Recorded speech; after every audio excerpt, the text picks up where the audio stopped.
Le tour de l'animal en 80 podcasts, un programme conçu et présenté par Éric Cobast, proposé par INSEC Grande École. Saison 6, l'animal selon les philosophes. Suite et fin. Épisode 48, Derrida et l'animaux, animaux orthographiés A-N-I-M-O-T. L'animal, donc, que je suis. Ce titre qui ironise avec beaucoup de finesse sur notre héritage cartésien n'a pas été choisi par Derrida. C'est un ouvrage posthume, en effet, mais il reflète à bien des égards l'état d'esprit du philosophe concernant le traitement philosophique de l'animal. Derrida dénonce en effet un oubli de l'animal par les philosophes, un oubli de l'animalité même de l'homme, de cette vie qui nous traverse, mais que la philosophie s'obstine à étouffer, en l'excluant de ce qui est censé constituer le propre de l'homme, précisément. L'animal a donc été volontairement exclu de la pensée philosophique. Il l'aura d'abord été par la création même de ce mot d'animal. Derrida parlera plutôt de l'animaux, A-N-I-M-O-T, un jeu de mots, comme si l'animal était d'abord un mot. Et puis aussi parce qu'il y a des animaux qui n'ont pas grand-chose en commun pour porter tous ensemble le nom d'animal. Animaux fait donc entendre ce qui n'est qu'un mot et qu'il aurait bien fallu mettre au pluriel. Bref, voilà un terme qui servirait à désigner tout vivant que nous ne sommes pas et que nous ne voulons pas être. L'animaux, c'est l'altérité, mais en même temps une proximité inquiétante que la pensée rationnelle a cherché à chasser de son horizon.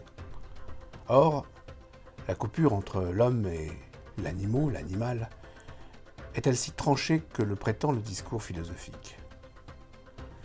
Après tout, Derrida va chercher du côté du discours poétique, chez Baudelaire, chez Lewis Carroll, chez Rilke, et même chez Nietzsche, qui non seulement ont parlé de l'animal, mais l'ont également fait parler.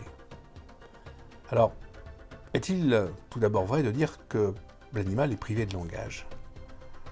Lorsque j'interroge l'animal et que je le regarde dans les yeux, l'animal ne répond-il pas ? Et si l'animal répondait ? Demande Derrida.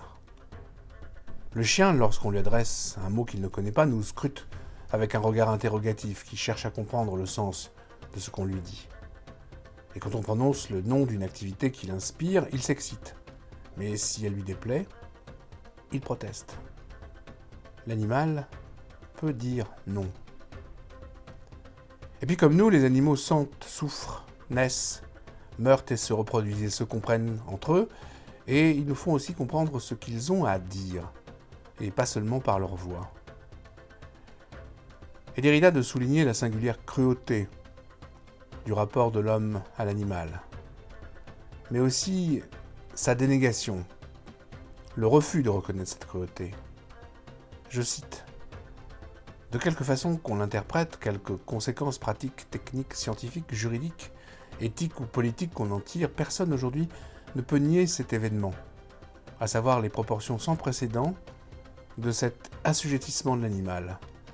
Cet assujettissement dont nous cherchons à interpréter l'histoire, nous pouvons l'appeler violence, fût-ce au sens moralement le plus neutre de ce terme.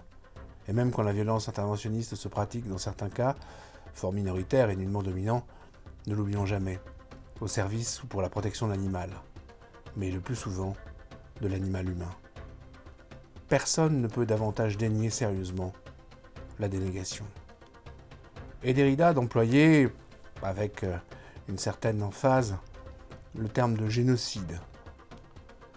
Personne, écrit-il, personne ne peut plus nier sérieusement et longtemps que les hommes font tout ce qu'ils peuvent pour dissimuler ou pour se dissimuler cette cruauté, pour organiser à l'échelle mondiale l'oubli ou la méconnaissance de cette violence que certains pourraient comparer au pire génocide. Il y a aussi des génocides d'animaux. Le nombre des espèces en voie de disparition du fait de l'homme est à couper de souffle. Alors, est-il vraiment permis de parler de génocide ? Ne s'agit-il pas ici d'un abus de langage ? Robert dit du génocide qu'il s'agit de la destruction méthodique d'un groupe ethnique. Et qu'en droit, un crime de génocide est un acte commis dans l'intention de détruire tout ou une partie d'un groupe national, ethnique, racial ou religieux. Assurément, les animaux ne constituent pas un groupe ethnique, racial ou religieux.